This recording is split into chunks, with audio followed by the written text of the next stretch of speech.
What about option schemes? Option schemes are incredibly useful, especially if you want to incentivise your staff at a time when you haven't got a lot of money. You think you want to impress somebody, you want to bind them in, you want to keep them in the business, but you just don't have the money to throw massive bonuses at them year in, year out. An option scheme is a great way to bind them in and to provide a real incentive to participate in the future growth of the business. You could have that option predicated on some future event as well, so that you can avoid diluting your control of the business in the meantime. There are two broad types of option schemes, unapproved and approved. Unapproved ones just means that it's bespoke, you're doing it yourself, you're not abiding by any HMRC approved route. That doesn't make them somehow wrong, it just means that the tax consequences are different, but they are predictable. If you make up your own scheme, in other words you don't want to have it bound into any kind of approved rules, or you may not actually be eligible to use one of the approved schemes, then anybody who's in that scheme will get taxed at the date of exercise rather than the date of grant on the market value of the shares at that date. So if you give somebody an option to buy some shares in your business in 4 years' time, and the shares are currently worth £1, but in 4 years' time they're worth £2, they'll be taxed on £2 a share. But then, when they sell them, they'll pay capital gains tax. If you're in an approved scheme, the tax analysis is a bit more beneficial. Now, there are a few types of approved schemes. I'm going to focus pretty exclusively on EMI schemes, the Enterprise Management Initiative, because it is just so useful and so super sexy and so tax beneficial. It's cheap to set up, very easy to, well I say it's cheap, I mean, I don't want to give away the shop. It's very expensive to set up. But they can be used for tax efficient planning, and they can be used for tax efficient participation in a capital event like a sale. So what are our criteria? Well, employees, there's a mistake in your pack. It just says any number of employees. That's not true. There's an upper bound of 250, which I quickly wrote into this slide before I started. So as long as you've got less than 250 employees in your business, you might be eligible for an EMI scheme. The employees who are eligible have to work at least 25 hours a week in your business, or if not that much because they're part-timers, they have to work at least 75% of their working time. The employee can't be connected with the company at the time of the grant of the option, and that means that they have, broadly speaking, 30% of the voting rights in the business. And they can have £250,000 worth of options in the company. That's a truly staggering amount if you're looking at small minority shareholdings. Because a small minority shareholding, remember, is not going to be worth a pro rata amount of the whole business. 4% of the whole is not worth 4% of the whole value of the business, because nobody wants to buy 4% of a company.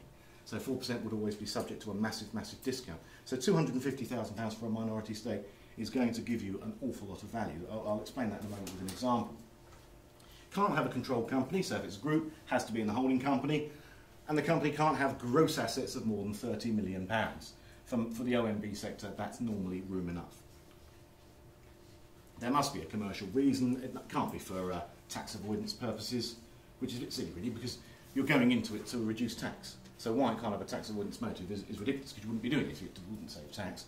But you can have performance criteria, and there must be proper shares, fully paid, ordinary shares, not redeemable, and it has to be capable of being exercised within 10 years. Doesn't mean it has to be exercised within 10 years, it just has to be capable of it. And it has to be a UK qualifying trade.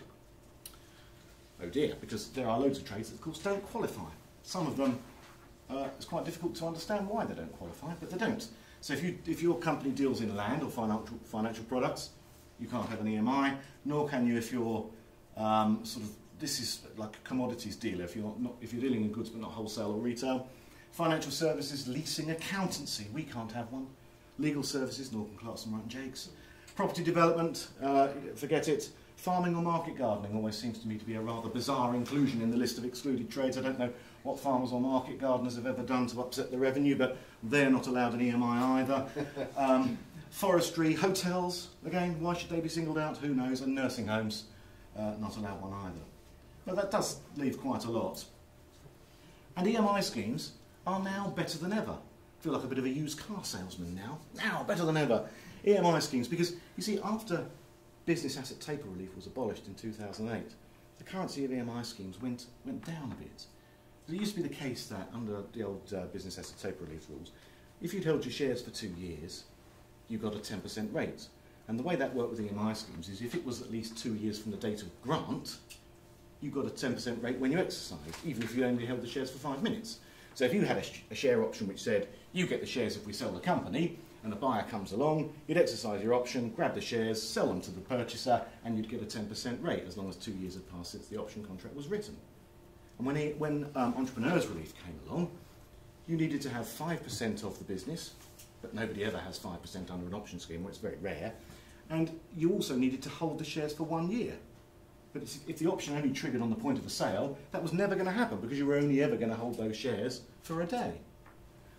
But since Finance Act 2013, option shares, EMI option shares, now no longer have those restrictions.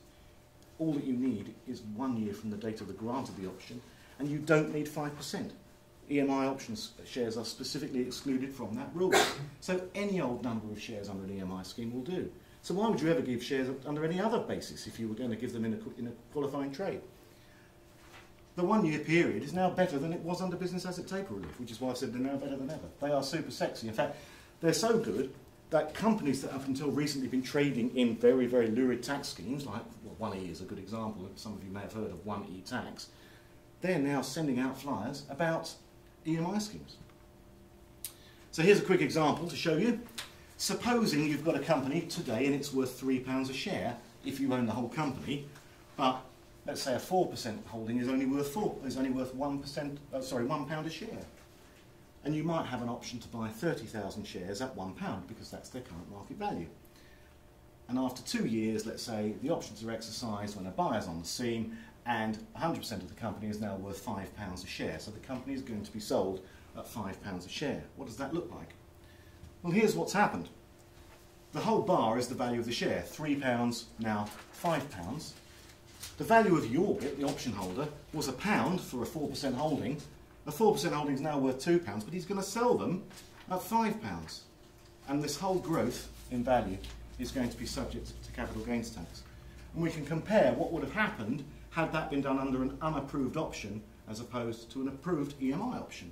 Under the EMI option, you're going to make a gain of, on the day of the deal, £120,000 and only pay £12,000 in tax, leaving you with £108,000 in your pocket. If you'd done that under an unapproved scheme, in other words, one you just made up yourself, you'd actually pay £12,000 income tax on the value of the shares and capital gains tax at 28%, £30,240, leaving you with only £77,000. So the tax benefits for an EMI scheme can be enormous.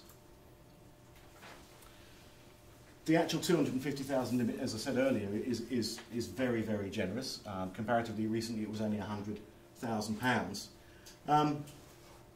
The 30 million gross assets allowance is also pretty adequate. The only real downside about them is the restriction on bad trades. What about, though, using an EMI scheme as a corporation tax shelter? Because you see, when you exercise an EMI scheme, let's go back. See this bit here? This value of the shares on the day you exercise, that's a standalone deduction for the company in working out its profit. So the company will get a corporation tax deduction on the day this happens for £150,000. Well, this is something we've been looking at. Supposing you started up a company and you just had £1 held in a trust and you had an EMI scheme for 4 individuals at some future sale date. On the date that that sale took place, those 4 individuals would get their shares and then sell it out to a purchaser. Those 4 shareholdings would represent 100% of the value of that business.